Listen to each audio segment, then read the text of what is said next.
కేంద్ర ప్రభుత్వం వద్ద రాష్ట్రానికి సంబంధించి పెండింగ్ లో ఉన్న నిధులు సమస్యల పరిష్కారానికి రాష్ట్రంలోని అన్ని పార్టీల ఎంపీలతో సమావేశం నిర్వహించాలని రాష్ట్ర ప్రభుత్వం నిర్ణయించింది.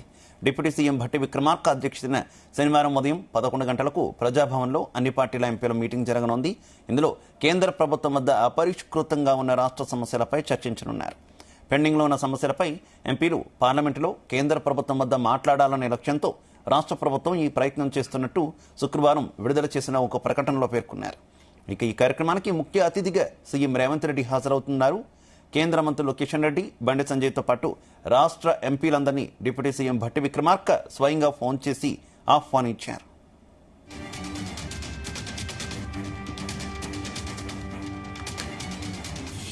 ఇక అన్ని పార్టీల ఎంపీలతో ఈరోజు రాష్ట్ర ప్రభుత్వం ఒక మీటింగ్ ఏర్పాటు చేసింది. రాష్ట్రానికి కేంద్రం నుంచి రావాల్సినటువంటి పెండింగ్ నిధులు, ప్రాజెక్టులకు సంబంధించి ఈ సమావేశంలో చర్చించబోతున్నట్టు తెలుస్తోంది. ఇదే విషయానికి సంబంధించి మరింత సమాచారం మా బ్యూరో చీఫ్ నరేందర్ అందిస్తారు. నరేందర్. Good morning Shiva. కేంద్రం వద్ద పెండింగ్ లో ఉన్నటువంటి సమస్యల కోసం పరిష్కరించడం కోసం మొత్తానికి రాష్ట్రంలో ఉన్నటువంటి ఎంపీలందరూ కూడా ఒత్తిడి చేస్తేనే పని అవుతుంది అన్నటువంటి ఉద్దేశంతో ఈ రాష్ట్ర ప్రభుత్వం, కాంగ్రెస్ ప్రభుత్వం చాలా సీరియస్ గా ఎత్తుగడ వేసింది. గడిచిన 2-3 రోజులుగా దీని మీద కసరత్తు ప్లాన్ చేసింది. స్వయంగా డిప్యూటీ సీఎం ఆర్థిక శాఖ మంత్రిగా ఉన్నటువంటి భట్టి విక్రమార్కనే స్వయంగా ఎంపీలందరితో కూడా ఫోన్ లో మాట్లాడి ఖచ్చితంగా ప్రజాభవన్ కు రావాల్సిన అవసరం ఉంది ఈ రోజు 11 గంటలకని కూడా ఆయన చెప్పడం జరిగింది. దీనికి వాస్తవానికి సీఎం రేవంత్ రెడ్డి మొదట్లో అనుకోలేదు. బట్ ఆయన నిన్న టైం ఇచ్చిన నేపథ్యంలో ముఖ్య అతిథిగా ఆయన ఉంటే కూడా బాగుంటుందని రేవంత్ రెడ్డి కూడా దీనికి ముఖ్య అతిథిగా హాజరవుతున్నారు.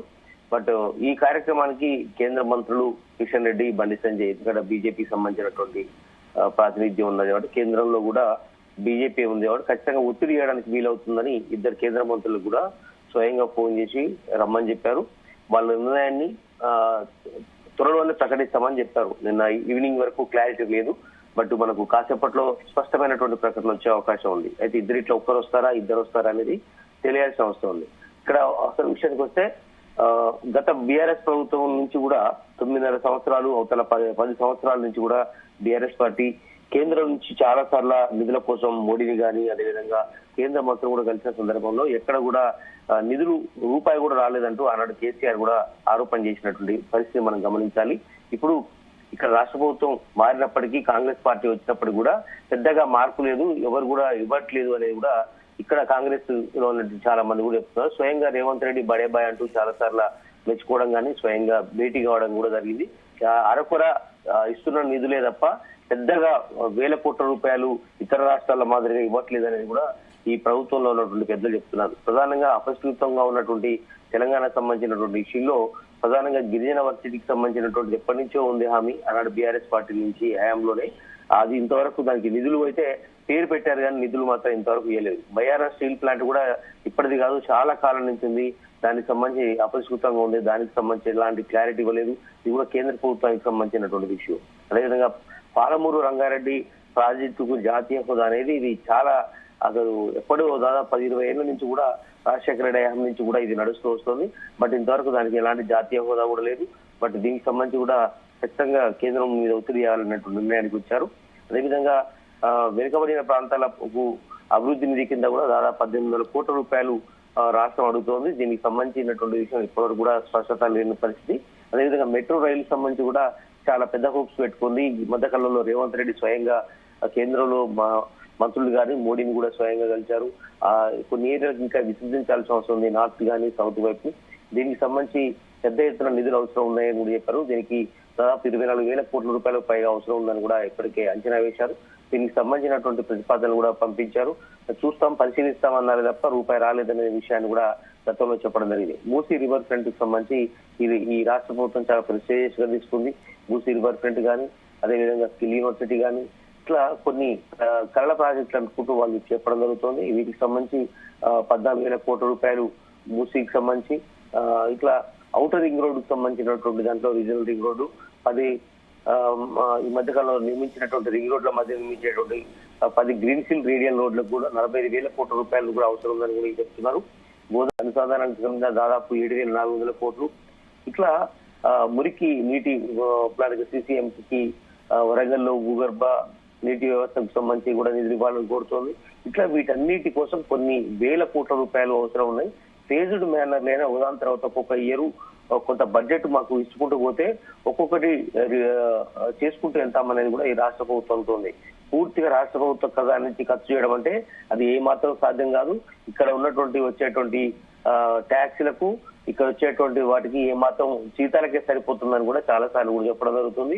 కనుక ఎవరి ఇయర్ ఇంకా అప్పుల్లో ఊబిలోకి రాష్ట్ర ప్రభుత్వం పోతుంది తప్ప ఎక్కడ కూడా గతంలో ఇచ్చినటువంటి హామీల నేపథ్యంలో మరింత అప్పులు చేయాల్సిన పరిస్థితి ఏర్పడుతుంది. కేంద్ర సహాయం లేని ఈ ప్రభుత్వం ఏం చేయలేని పరిస్థితి ఉందని కూడా చేతులెత్తేసే పరిస్థితి కూడా వచ్చింది. కనుక వీటి మీద ఈ ఎంపీలందరూ కూడా ఈ అఖిలపక్ష సమావేశాన్ని నిర్వహిస్తున్నారు.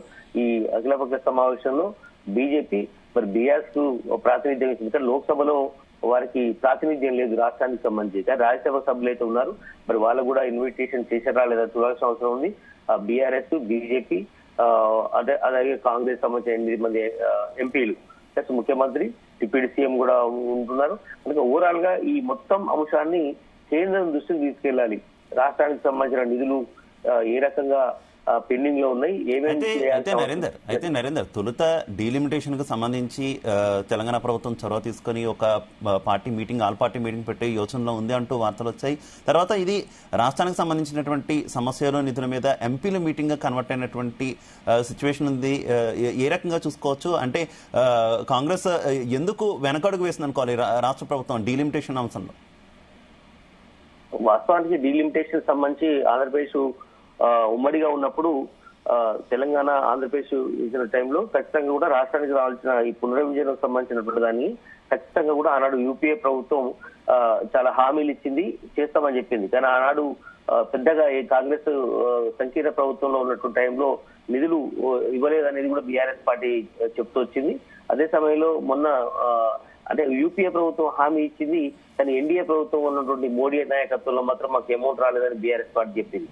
అదే సమయంలో ఇటు ఆంధ్రప్రదేశ్ లో కూడా లాస్ట్ జగన్మోహన్ రెడ్డి కూడా అదే ఆరోపణ చేశారు, మాకు ఆంధ్రప్రదేశ్ కి ఏం రావట్లేదు. కానీ ఇప్పుడు ఆంధ్రప్రదేశ్ లో ప్రభుత్వం మారింది, అక్కడ చంద్రబాబు నాయుడు ముఖ్యమంత్రి ఉన్నారు. కానీ దానికి సంబంధించి మాత్రం స్పెషల్ ప్యాకేజీ కింద అమరావతికి కావచ్చు, వివిధ రకాల అక్కడ ప్రాజెక్టుల కోసం మాత్రం పెద్ద ఎత్తున నిధులు మాత్రం ఆయన చంద్రబాబు నాయుడు అక్కడ సంకీర్ణంలో ఉన్నారు కాబట్టి పెద్ద ఎత్తున నిధులు తెచ్చుకుంటున్నారు. కానీ ఇక్కడ తెలంగాణలో మాత్రం కాంగ్రెస్ ప్రభుత్వం ఏర్పడింది కాబట్టి ఖచ్చితంగా ప్రభుత్వం వేరేలా ఉందనే ఉద్దేశంతో మాకు మీద శీతకాలం చూపిస్తున్నారని రేవంత్ రెడ్డి గారిని బట్టి విక్రమార్క చెప్తున్నారు. కానీ పెద్దగా ఆశించిన స్థాయిలో అమౌంట్ అయితే రావట్లేదు. గతంలో బీఆర్ఎస్ ఉన్నప్పుడైతే ₹1 కూడా రాలేదని వాళ్ళు పదే ఆరోపణ చేశారు. ఏకంగా చాలా పెద్ద గొడవకే దిగినటువంటి పరిస్థితి ఉంది. బట్ అందుకనే ఈసారి అఖిలపక్ష సమావేశం ద్వారా ఈ పునర్యోజన చట్టంలో ఇచ్చినటువంటి హామీల మేరకు తెలంగాణకు రావాల్సినటువంటి ఇంతకుముందు మనం చెప్పుకున్నటువంటి చాలా ప్రాజెక్టులకు సంబంధించి బయ్యారం స్టీల్ ప్లాంట్ కు హామీ ఇచ్చారు, గిరిజన యూనివర్సిటీకి సంబంధించి చెప్పారు, పాలమూరు రంగారెడ్డికి కూడా ఆనాడు హామీ ఇచ్చినటువంటి పరిస్థితి ఉంది. బట్ ఇప్పుడు కొత్తగా ఈ ప్రభుత్వం చెప్పినటువంటి చాలా ప్రెసిడెన్స్ ప్రాజెక్ట్స్ ఏ ఉన్నాయో, రివర్ ఫ్రంట్ కావచ్చు, స్కిల్ యూనివర్సిటీ కావచ్చు, ఇలాంటివన్నీ కూడా ఖచ్చితంగా చేయాలంటే మాత్రం నిధులు కావాలి. ఏ 100-200 కోట్ల ఏ ముచ్చటేం కాదు. ఇవన్నీ కూడా దాదాపు ₹1000 కోట్ల ఏ ప్రాజెక్ట్ తీసినా పెట్టాల్సిన అవసరం ఉంది. వీటికన్నీ కూడా పీపీపీ మోడ్ లో కొన్ని చేస్తున్నారు, కొన్ని కేంద్ర ప్రభుత్వ నిధులతో కొంత. ఇవన్నిటిని చేయాలంటే ఖచ్చితంగా కూడా కేంద్ర ప్రభుత్వ నిధులు అత్యవసరం కాబట్టి ఈ ఎంపీల సమావేశం చాలా కీలకంగా మారుతుంది. అందరూ కూడా కేంద్రం మీద ఒత్తిడి చేయాలి అనేటువంటి నిర్ణయాన్ని తీసుకొచ్చారు. ఇప్పుడు మధ్యలో కిషన్ రెడ్డిని కూడా రేవంత్ రెడ్డి టార్గెట్ చేస్తున్నారు. కిషన్ రెడ్డి మొత్తం దగ్గరుండి ఆపేస్తున్నాడు. నిజంగా మీకు చిత్తశుద్ధి ఉంటే కిషన్ రెడ్డి ఒత్తిడి చేయాలి, బండి సంజయ్ ఒత్తిడి చేయాలి అనేటువంటి విషయాన్ని రేవంత్ రెడ్డి పదే చెప్తున్నారు. మరి వాళ్ళు ఏ రకంగా దీన్ని విని వీళ్ళు ఎలాంటి రిప్రజెంటేషన్ అక్కడ తీసుకెళ్తారు, కలిసి వెళ్దామని నిర్ణయం తీసుకుంటారా లేదా చూడాల్సిన అవసరం ఉంది. Shiva. Right, okay, thank you.